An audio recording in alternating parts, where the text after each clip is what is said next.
Paano po ba mag-acting na para bang first time ko makabasa ng review ng Aishi Tokyo na kinikilig pa rin ako kasi sa totoo lang sa loob ng 3 taon nakasanayan ko na po talaga yung mga feedback nyo. Kaiising ko lang, so magte-take tayo ng Aishi Tokyo. Fortunately, nakabox pa po siya.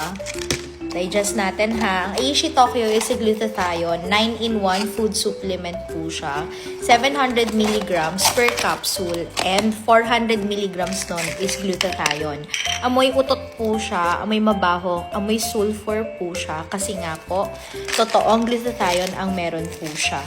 So, iniinom namin ito and ang ganda daw ng result. Anong result? Take na ako ng 2. So, isasabay ko siya dito sa aking Kotcha Latte. Ito naman yung probiotic drink ko. Dati, I used to drink a lot of Yakult and then nagpo-probiotic capsule din ako. Pero, gumagawa kasi ako ng... Ay, nasabi ko tuloy. Pero, ito yung probiotic sachet ko. Pero green tea flavor siya, matcha flavor na may milk. Isasabay ko siya dito. But, for the sake of... Mapakita ko sa inyo ininom ko.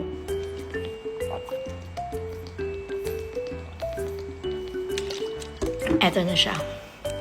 So, yung link po, this is in my showcase. If nakakita kayo ng parang 900,000 lang na sold, yun po yung original.